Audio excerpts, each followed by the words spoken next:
Bonjour à tous et bienvenue dans cette nouvelle série de formations sur le développement web. Au cours de cette formation, nous aurons à voir les nécessaires pour être bien et bon en développement web, précisément en HTML et en CSS. Tout juste après cette formation, nous allons aborder le PHP et pourquoi pas le MySQL pour la base de données. Et cette formation est destinée à toute personne désireuse de se faire former en développement web et peu importe son niveau. Alors si vous êtes un débutant, cette formation elle est faite pour vous. Et je vous invite à vous abonner à la chaîne si vous ne l'avez pas encore fait et d'activer la cloche de notification pour être informé de nos prochaines vidéos. Et sans plus tarder, nous allons démarrer la première séquence de cette formation qui est destinée à juste une introduction sur le développement web. Vous savez qu'on ne peut pas évoluer dans un domaine sans connaître ou avoir quelques idées sur certaines choses dans le domaine. Et là, si nous parlons du développement web, c'est que nous parlons directement de la conception d'un site web. Et alors c'est quoi un site web? Un site web c'est juste un ensemble, une collection de pages web interconnectées entre elles et accessibles via internet à travers un navigateur web. Et sur une page web, on peut avoir des tests, des liens, des vidéos, des images, etc. Et nous avons principalement deux catégories de sites. Allez, bonjour. Comment vous allez? Ça va très bien, j'espère. Nous avons les sites web statiques et les sites web dynamiques. Un site web statique est un site où les informations ne varient pas et il n'y a pas d'interaction entre ce site et les utilisateurs. Et c'est un site qu'on réalise très souvent avec uniquement du HTML et du CSS. Par contre, un site web dynamique, c'est un site dont les informations varient en fonction du temps et en fonction de l'utilisateur. Il y a également interaction entre les utilisateurs et ce site. Et un navigateur web, c'est un logiciel qu'on utilise pour accéder, pour consulter des sites web, faire des recherches, lire des PDF, etc.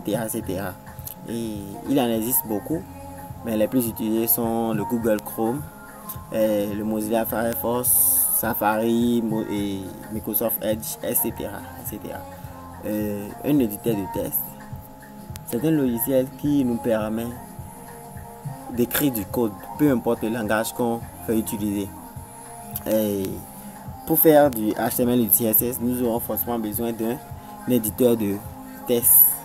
Et là, sur ordinateur, nous avons plein de logiciels et comme Notepad++, et Komodo Edit, Visual Studio Code, Sublime Text, PHP Storm, IntelliJ, etc. Et chacun est libre de faire son choix. Et moi par exemple, j'utilise Visual Studio Code. J'aime très bien ce logiciel car il me permet d'avancer beaucoup dans le code.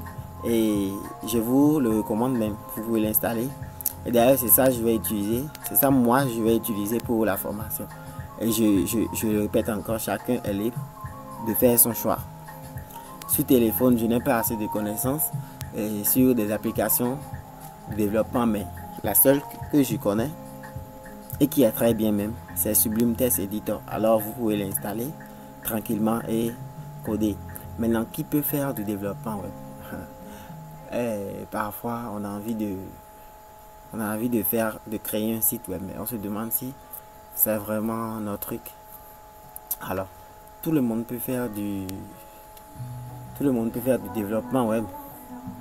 Ce n'est pas destiné à un groupe de personnes et à un groupe de personnes déterminées ou à des experts en informatique. Non, tout le monde peut faire du développement web. Il suffit juste d'avoir un but, de pratiquer ce que vous apprenez chaque jour au jour le jour et vous serez bon. Par où commencer? Voilà la vraie question même. Et par où commencer? Aujourd'hui, nous avons beaucoup de langages et de langages de programmation et on se demande par où commencer. Je vais vous donner un exemple. Quelqu'un qui veut commencer le développement web, quelqu'un qui n'a jamais codé et qui veut commencer, s'il commence par le JavaScript, il finira par le laisser s'il n'est pas très bien et stable mentalement. Et pareil pour PHP. Or, le PHP, le HTML et le CSS sont vraiment des langages de base qu'il faut, je vais dire qu'il faut forcément passer par là pour être motivé. Parce qu'avec seulement le HTML et le CSS, vous aurez à faire beaucoup de choses intéressantes plutôt. Et là, vous n'aurez plus envie de laisser le développement web, même si vous aurez des ennuis avec d'autres langages. Et pourquoi commencer par le HTML? Je viens de le dire, le HTML et le CSS sont des langages de base. Le HTML est fait pour le fond et est utilisé pour le fond, et le CSS est utilisé pour la forme.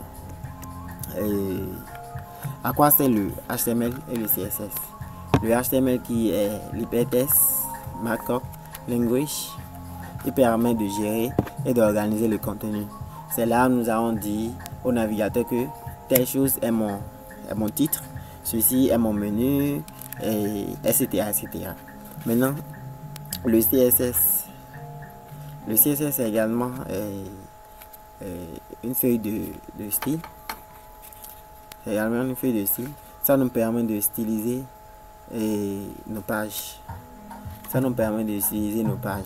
De faire les agencements, positionnement, décoration, couleur, taille de texte. Tout ça nous permet de faire la mise en forme en général. Et voilà, nous sommes à la fin de cette première séquence de la formation, qui n'est rien d'autre qu'une théorie et une introduction sur le développement web. Ainsi, à partir de la séquence prochaine, nous allons commencer les bonnes choses du développement web. Dans cette séquence, nous aurons à voir la structure minimale d'une page HTML, les balises, les attributs et les commentaires en HTML. Et à partir de cette séquence, les vidéos seront en deux phases. Il y aura une phase théorique et une phase pratique. La phase théorique sera exactement comme celle-ci, où il y aura un PowerPoint constituant le résumé de tout ce qui sera fait dans la partie pratique. Alors, si vous avez aimé la vidéo, je vous invite à la liker et à vous abonner à la chaîne si vous n'avez pas encore fait, et d'activer la cloche de notification pour être notifié de notre prochaine vidéo. Et merci pour votre attention, portez-vous bien et à la prochaine.